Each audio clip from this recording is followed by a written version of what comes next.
We should also somehow, there is a right of Israel to defend itself, and this right, according to the moral doctrine, has to be exercised with proportion. And in this context, humanitarian aid has to be guaranteed.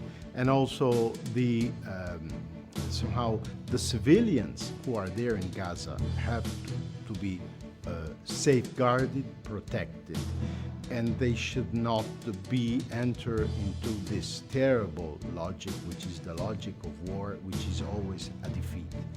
The lasting solution, the Holy See has repeated several times, is the recognition and the implementation of a two-state solution, two states that live together side by side and that will respect one the other.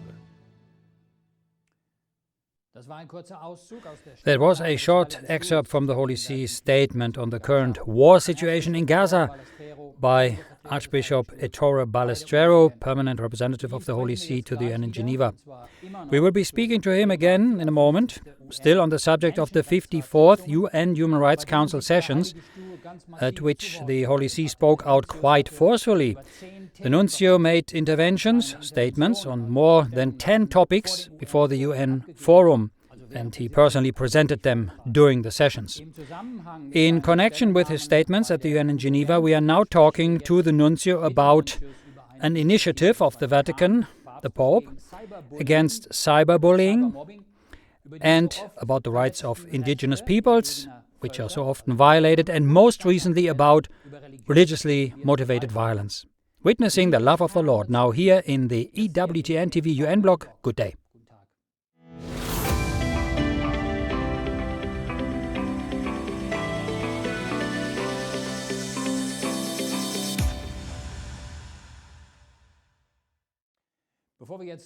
Before we get started, briefly for your information, dear viewers, we have briefly discussed the topics and the related questions posed in this program with the Holy See in advance. The Nuncio has prepared himself for this and has also taken notes, because what is very important to us is that the statements, the information we receive and disseminate in our program, in most cases at least, do not reflect the personal opinion of the Nuncio, but that of the Vatican.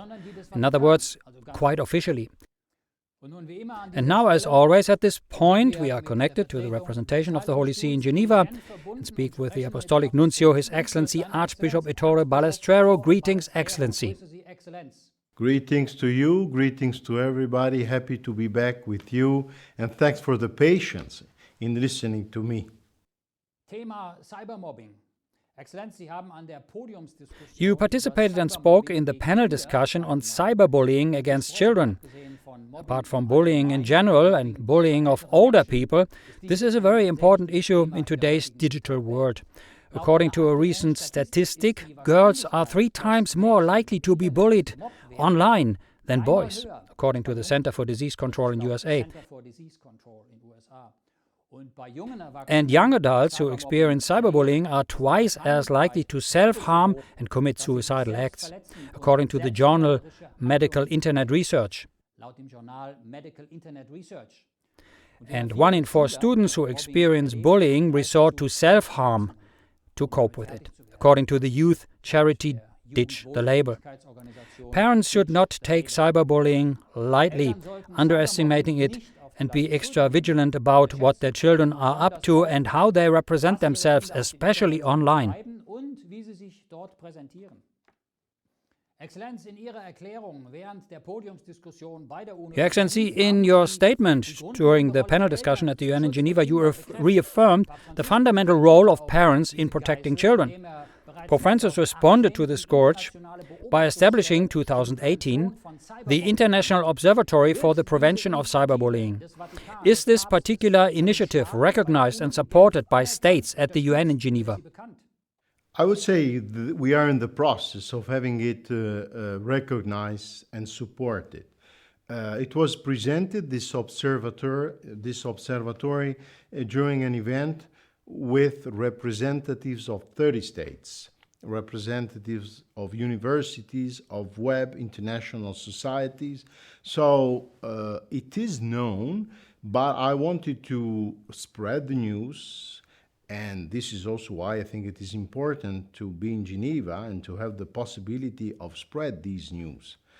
The promoters of this are two foundations. The Scholars Foundation, which was founded by Pope Francis, and it is a Vatican foundation, and the observatory will be based in the Vatican. And there is another foundation, the Carolina Foundation. This is an Italian foundation. This is why Italy, for instance, knows this observatory well.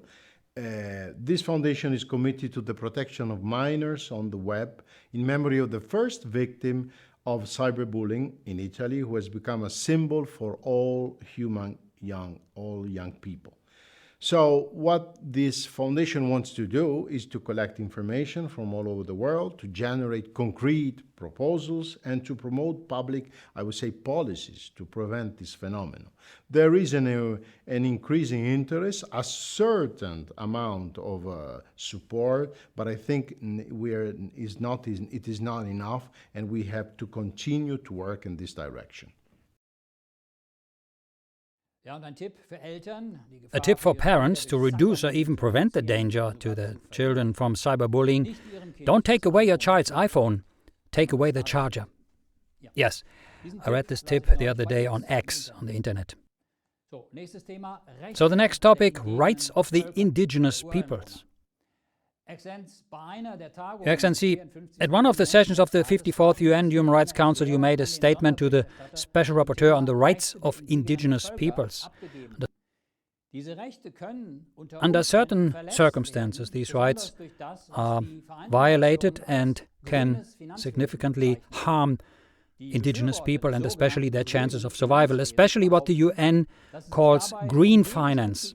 Proponents of so-called green finance claim that it is any structured financial activity designed to ensure a better environmental footprint and a more resilient future. Sounds good, but it's not necessarily, at least not for the indigenous peoples. The UN Special Rapporteur therefore also emphasized the potentially negative impact of green finance on indigenous peoples. Pope Francis, whom you quoted in your statement, said, "If the customs and the way of life of indigenous peoples disappears, a treasure of healthy customs and teachings will be lost." Excellency, are we not all on this planet, the whole of humanity, indigenous peoples, native peoples, peoples of God? And is not, for example, green finance, but also any other endeavor that attempts to ignore decades of wisdom and attempts to eliminate centuries of tradition, if successful, ultimately the elimination of our identity, who we are?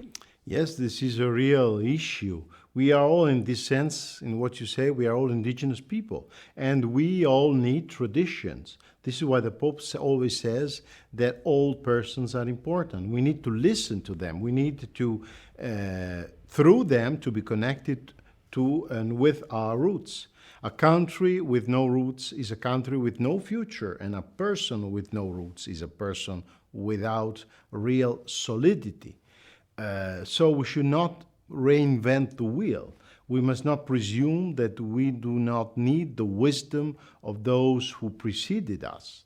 This is what developing countries, for instance, are telling us regarding alleviation of poverty and handling of health issues, that they want to learn from our failures as well, and that they can do so, and this could help them to prevent a lot of problems that we know that we had to face, for instance, in handling pandemics. So this, what you're saying, is true, and it's true in human realities, and I would say also in church teachings.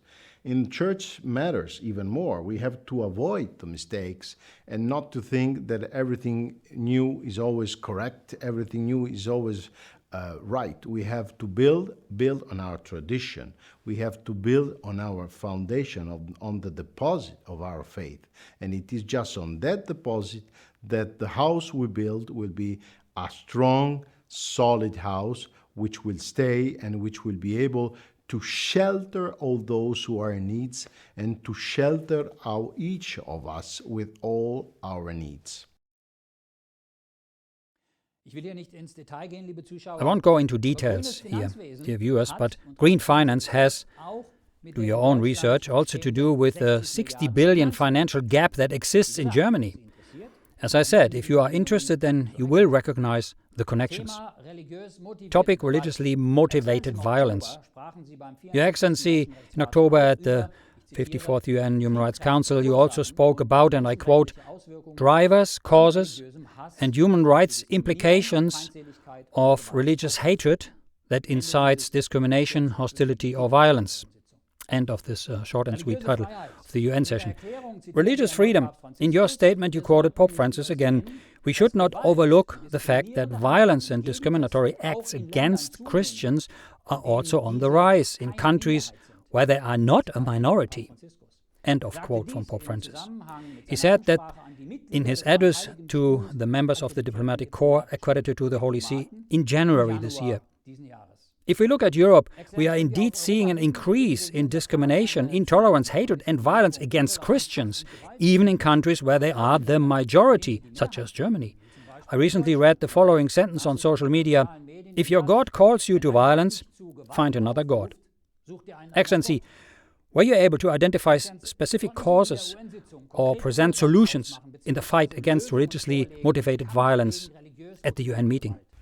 Well, Jesus has admonished and has prevented all his followers by telling that the proclamation of the gospel will suffer from violence, and there will be people who will be violent, and in doing so they will even arrive to the point of thinking that they are rendering honor to God.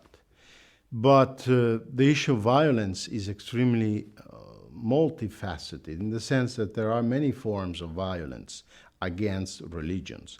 There is a physical violence, but that there is also moral violence. And there is, because violence can be a bit more subtle as a sort of manipulation, caricaturization, pressure, denigration sometimes. In the Western world, for instance, there is a pretension that religion should be always politically correct, and not, in the end of the day, there is the willingness to somehow control religion rather than to let it express and be free. And so the causes of this violence depend, I would say, from where. In Africa, we have, unfortunately, the problem of radical Islam, which manipulates religion and utilizes expressions that are in the Quran and in the Muslim tradition instead of interpreting them in a way that respects human dignity.